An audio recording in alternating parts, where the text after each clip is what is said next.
There are literally thousands of social media apps out there for creating content. So the question is, which ones should you be using? Which ones create the best looking content very quickly? And of course, for no matter what skill set you're currently at. So these are the apps that I use as someone who's really not talented at design naturally to be able to create beautiful work for social media and very quickly. We're just going over 8 today. Although there are a few others that could have made the list, I wanted to go over the ones that I really think stand out and could be used by the most of you. So we're keeping it condensed today. The first one, we just have to mention it. I know a lot of you have it, but there are a bunch of people who are just starting the business, so we have to mention Canva. And I do recommend Canva Pro because there's a few features in there, such as background remover that I use all the time. And then there's a bunch of images that look quite a bit better that are only included in the Canva Pro edition. So Canva Pro, it's like $12.99 a month, or you can get an annual plan. Definitely something that I recommend every content creator has out there that does not use Photoshop.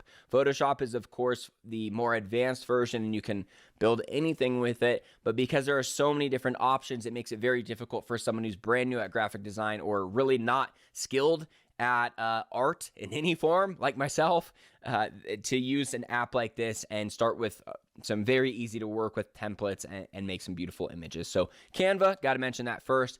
Second one is called Logo Maker. And this is actually very similar to Canva in the sense that it has a lot of templates out there that are absolutely gorgeous. Logo Maker has some really awesome, simple graphics on there. Just go get Logo Maker. The fonts are really something special on there. And there's a lot of images that you're not going to find things like that on Canva. So moving on to video editor apps. The first one I'm going to mention is CapCut.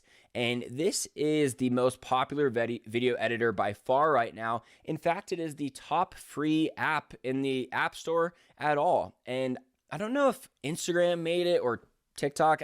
Probably not one of them, I guess. Come to think of it, they wouldn't join on anything together. But it's made for creating Reels and TikTok specifically. The main feature that they have to do so is that they have the TikTok audio library synced up to it. So having the TikTok audio library on there can help out in a lot of situations for video editing and making that a lot quicker. It also has a lot of effects and transitions mostly that are geared for, like, you know, the TikTok transitions where you like swipe your hand across the screen or you like hit the camera with it. They make a lot of really cool transitions to make those a lot easier on the app. So for video editing Reels and TikTok specifically, CapCut. But if you're looking for a more professional video editor and you're not trying to make it all about following like a trending audio, I would recommend KineMaster, K-I-N-E Master, or InShot would be the other two more general video editors, which will be more professional. But I got to mention CapCut because it is made specifically for Reels and TikTok. The other thing I want to mention is that when you do bring it over to Reels and TikTok, to add the audio in the app itself, in the social media app, because if you use the audio that you got from CapCut, it will just show up as an original audio and it won't give you the benefit of using a trending audio. So we all know how important it is to use a trending audio on your post nowadays. So make sure you actually select the song within the social media platform when it comes to posting it. So moving on to the next app, which is called Headliner. This is just for podcasters, but I really want to give it an honorable mention because an automatic content creation machine is obviously a beautiful goal to have, and it's very hard to obtain as a computer that makes, a system where a computer makes content for you that is actually postable. And what it does is it makes audiograms for you from your podcast. But of course, it's an audio podcast, so it won't have any video to it. So for that reason, I wouldn't use Headliner to create regular posts. In fact, I would never post an audiogram as a regular post. I'm not sure how it would do as a reel. You'd really have to do a good job at it being engaging enough to post as a reel. And the main thing that you could do is make sure that the first 2 seconds of the clip you get from your podcast is really interesting. If you are just like coming into the middle of a conversation and it just like takes you a while to get to a point, like people aren't going to wait around for that to happen because the audiogram isn't engaging enough in itself. So I do want to mention that to get an audiogram to do well as a regular post or a reel is a lot harder, but for your story, these are people who already know you and like you a lot more than, people who have never met you, obviously. So to use an audiogram is usually going to do a lot better.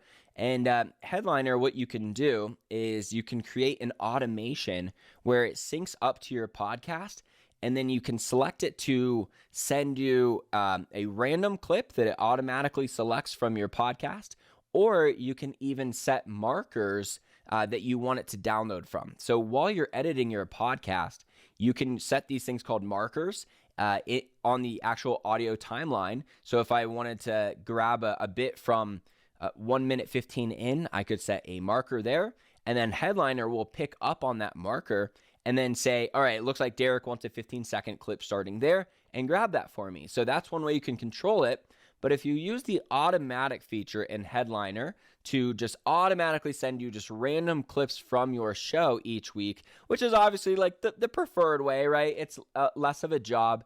It allows you to select 15, 30, or 60 seconds for those clips. So choose 60 seconds because there's a good chance you won't even use all 60 seconds, but then you'll have a little bit of control of making it start at the most engaging part and then ending at an appropriate time where you actually conclude your point. So set it to the 60 seconds if you do the automatic audiogram creation. But Headliner, it's for podcasters. The app on the computer does have a lot of other features, but not more than ones that we've already talked about. So that's the thing that Headliner does best for you podcasters out there. The next app is called Captions, and you can probably guess what it does, but if you go to the App Store and type in Captions, it should be the first one. It's the one with the purple logo and is for putting cool captions with your videos.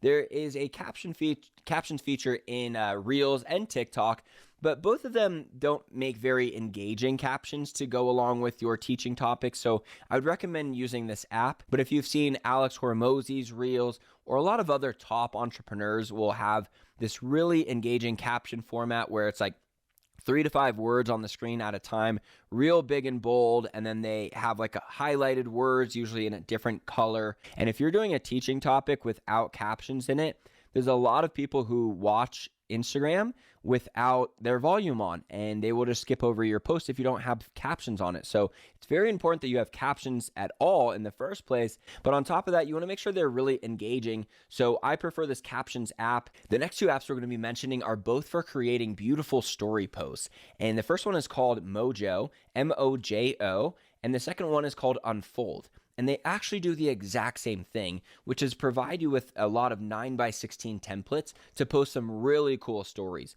Whether you are promoting a YouTube video or literally anything, you're going to create some beautiful story posts by simply plugging and playing within these templates. And they're a lot cooler than the Canva templates for stories. And a lot of these are actually already animated too, so you can create some like in motion stories. And there's not really a ton that needs to be said there, but both of them have really substantial free versions. Mojo and Unfold, go check those out. Last app we're going to mention is actually just a web app. So it's not an app that you can download from the App Store, although I will link all of the apps mentioned below. And most of them there aren't affiliate links for, but please try to use the links below to support this show, just in case they did have an affiliate program. Would really appreciate it. But the last app we're going to be talking about is called fontjoy.com. And this is for choosing fonts that match up with each other, which is very difficult to do if you're doing it just by yourself. So if you already know of one font that you want to use, go to fontjoy.com, put in that font, and then it will tell you of a bunch of fonts that complement and look really nice with it. It's a lot quicker than just going through every font known to man until you find one that looks good, because you know that you're just going to settle for one after you've been searching for long enough and it looks good enough, right? So definitely check that out. So those are the 8 apps that I want to mention. If you enjoyed today's episode, be sure to let me know on Instagram at socialbamboo, and let me know if I should come out with a part 2 to this, and I'll give you some more apps that I don't use as frequently, but could still really help you out. Thanks so much for watching, and I'll talk to you soon.